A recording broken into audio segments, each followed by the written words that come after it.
मल्लुपीठ वाले महाराज जी कथा हम चलते फिरते सुनते रहते हैं, कुछ ना कुछ नवीन भाव मिलता है।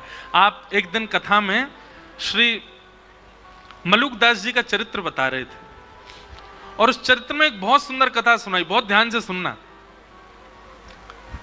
महाराज जी सुना रहे थे कि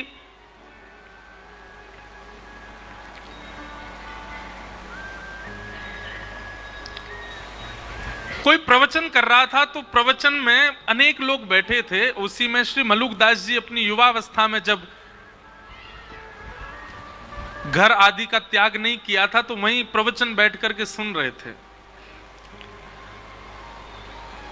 तो प्रवचन सुनते सुनते लोग बाग आपस में चर्चा करने लगे। बोले ये बाबा को बस चले तो ये हमारे काम धंधा छुड़वा के बस यही कहेगो राम राम जपो, ठाकुर जी का नाम जपो, तिलक लगा करके केवल भक्ति भाव में रहो। अरे कर्म नहीं करेंगे तो दाल रोटी राम जी खिला जाएंगे क्या? कर्म नहीं करेंगे हमारे घर परिवार को राम जी चला जाएंगे क्या? ये भी कथा वक्ताओं पे कोई काम नहीं है, बस एक ही बात कहते हैं, जहां ले चलोगे वहीं मैं चलूंगा। हैं ठाकुर जी जहां ले चलेंगे। ऐसे थोड़ी होता, कुछ अपने बुद्धि विवेक से भी तो करना पड़ेगा। ऐसे लोग चर्चा कर रहे थे और मलुकदास जी बैठ करके सुन रहे थे। तो मलुकदास जी अपनी युवावस्था में थे, उन्होंने उठ करके जो व्यास मंच पर व्यास जी थे उनसे कहा, बोले देखिए व्यास जी आप बहुत अच्छी बात बता रहे हैं, आप कह रहे हैं राम नाम ही सर्वस्व है, भगवान नाम ही सर्वस्व है, कथा ही सर्वस्व है, लेकिन कर्म भी तो प्रधान है। इन गांव वाले लोगों की बात भी गलत नहीं है। अगर हम कर्म नहीं करेंगे तो खाएंगे पिएंगे कैसे? सुंदरकांड भी कहती है देव देव आलसी पुकारा। देवताओं के भरोसे जो पड़ा रहता है, कर्म नहीं करता, वो आलसी कहलाता है। अगर हम कुछ ना करें, केवल राम राम जपें, तो राम जी हमारा घर थोड़ी चला देंगे। और घर चलाना बहुत दूर की बात, हमको रोटी राम जी थोड़ी खिला देंगे, वो तो हमको खुद ही खानी पड़ेगी, खुद ही मेहनत करनी पड़ेगी। तो व्यास जी ने कहा देखो भैया, आपकी बात हम उसको प्रणाम करते हैं, पर अगर किसी के चित्त में अखंड विश्वास हो ठाकुर जी के प्रति और ठाकुर जी के प्रति कोई संबंध उसका स्थापित हो गया हो और वो ठाकुर जी पर इतना भरोसा कर ले, इतना विश्वास कर ले कि श्री राम जी ही मेरे सर्वस्व हैं, वो कुछ ना करे, राम राम जपे, राम जी खिलाएंगे उसको। पहले बात तो सुन लो, ताली पहली बजा देते हो, पहले कथा तो पहले आगे बढ़ने दिया करो। व्यास जी ने मलुकदास जी, तो मलुकदास जी बोले ठीक है, मैं अटूट विश्वास के साथ आज से राम नाम जप में बैठ रहा हूं और मैं गांव में नहीं बैठूंगा, मैं जंगल में जाऊंगा और जंगल में भी बीहड़ जंगल में जाके बैठूंगा, जहां मुझे कोई नहीं जानता हो, कोई नहीं पहचानता हो, जहां पर हिंसक जीवों के अलावा कोई आता ही ना हो। देखता हूं कि राम जी मुझे खिलाएंगे कि मुझे किसी जानवर को खिलवा देंगे।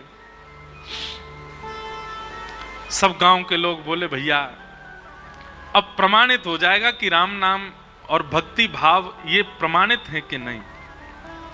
मलुकदास जी वन में गए और बीहड़ वन में गए, वहां पर एक विशाल वट का वृक्ष था। आसपास दूर दूर तक किसी के आने जाने का कोई मतलब ही नहीं था। एक सामने नदी बह रही थी। मलुकदास जी बोले यहां कोई नहीं आएगा, यहीं बैठ जाता हूं। और वृक्ष के ऊपर एक डाल के ऊपर बड़ी सी डाल थी, उसके ऊपर मलुकदास जी बैठ गए और राम राम राम राम जपने लगे।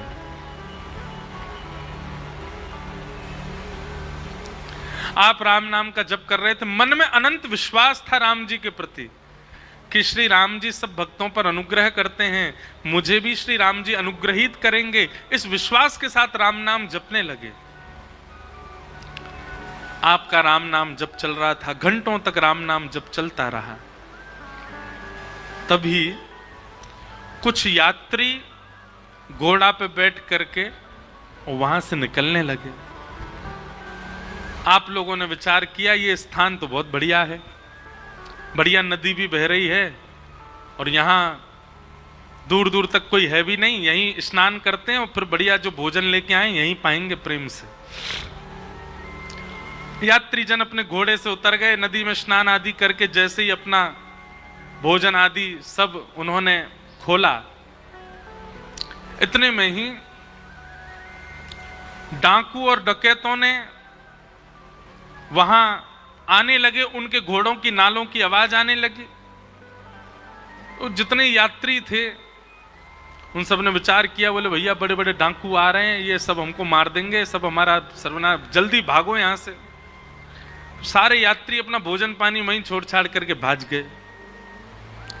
डाकू आए, डाकुओं ने आकर के देखा कि महाराज सुंदर सुंदर रबड़ी, सुंदर मिष्ठान, सुंदर 56 भोग और रोटी आदि सब वहां खुली रखी है। डाकू के साथ जितने लोग थे सबने कहा, सरदार जी आज तो कुछ बनाना ही नहीं पड़ेगा, आज तो देखो ठाकुर जी ने बढ़िया व्यवस्था करी है, 56 भोग यहीं लगे लगाए मिल गए हम लोगों को। अब तो आज तो यहीं रोटी पाएंगे, यहीं लड्डू उड़ाएंगे, यहीं प्रेम से रबड़ी पाएंगे और इसी से ही आनंद होएगा आज तो। इतने में सब टूट पड़े भोजन पर, सब उठाने लगे रोटियां और सब्जियां, सब डालने लगे, अपने हाथ में पकवान लेने लगे। जो सरदार मुखिया था डाकुओं का, थोड़ी देर इधर उधर देखने लगा, बोले रुको रुको रुको, अभी मत पाना। इस विहंगम जंगल, बिहड़ जंगल में नदी के तट पर इतने 56 भोग मिलना, पहली बात तो इसमें यह सत्य है कि भगवान ने कोई अनुग्रह करके हमारे लिए व्यवस्था करवा दी। लेकिन दूसरी बात एक और हो सकती है, क्या हमको कम से कम 5 राज्यों के राजा ढूंढ रहे हैं। कहीं ऐसा तो नहीं उन लोगों को हमारा यहां आना पता हो और ये सारे व्यंजनों में विष डाल करके उन्होंने यहां पर ये व्यंजन रख दिए हों, और कहीं हमने ये पाए और हम पाकर के विष के नशे में आ गए, मूर्छित हो गए, मृत्यु हो गई, तो वो 5 राज्यों के राजा जो हमको ढूंढ रहे हैं वो हमको ले जाएंगे यहां से, उनका तो काम हो जाएगा, कोई नहीं खाएगा, नीचे रखो इसको। संग वाले बोले महाराज बहुत दिन से रबड़ी नहीं पाई, देखो गुलाब जामुन नहीं पाई, खान दो। बोले नहीं नहीं नहीं नहीं, हम ऐसे नहीं खा सकते। एक काम करो, अपनी टोली से बाहर का जो हो, जो हमारी टोली से बाहर का ऐसा कोई राह चलता मिल जाए, उसको पकड़ लाओ, उसको पहले खिलाओ। उसको खिला करके देखेंगे, अगर इसमें विष हुआ मर जाएगा, पता चल जाएगा, नहीं हुआ तो हम भी पालेंगे। सब ढूंढने लगे, लेकिन दूर दूर तक तो जंगल कुछ मिले ही नहीं। तभी सरदार की नजर गई, पेड़ के ऊपर श्री मलुकदास जी बैठे थे, राम राम राम राम राम राम जप रहे थे। तुरंत उसने, अरे देखो ये बैठा अब ऊपर भगत, इसी ने विष मिला करके सारा भोजन नीचे, पकड़ के लाओ उसको नीचे। ऊपर चढ़ गए, मलुकदास जी को पकड़ के नीचे ले आए। मलुकदास जी बोले भैया क्या कर रहे हो? बोले हाथ पांव बांधो इसके, और हाथ पांव बांध करके इसको सारा भोजन खिलाओ। मलुकदास जी मनी मन विचार कर रहे थे, मैंने तो कहा था राम जी खिलाने आएंगे, पर ये तो डाकू खिलाने आया।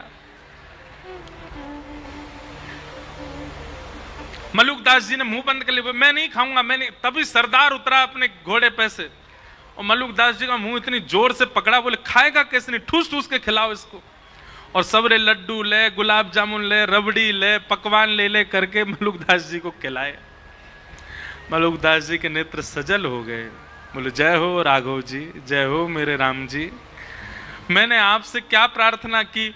मैंने कहा था कि नाथ राम राम जपने से यदि राम जी भोजन करा जाएंगे तो मैं मान जाऊंगा कि भजन में बल है। आप भोजन दूर, आप तो पकवान पवा रहे हो मुझको, और पकवान भी इतने विहंगम जंगल में कैसी योजना बना करके, क्या कृपा करके आप सब व्यवस्था मेरे लिए कर रहे हो नाथ। उस दिन श्री मलुकदास जी का निष्ठा हो गई, विश्वास हो गया नाम में, और उसी दिन बस निकल पड़े, श्री राम नाम के आश्रय पर ही निकल गए, और हमारे भारत भूमि को एक अद्भुत संत प्राप्त हुए, मलुकदास जी महाराज।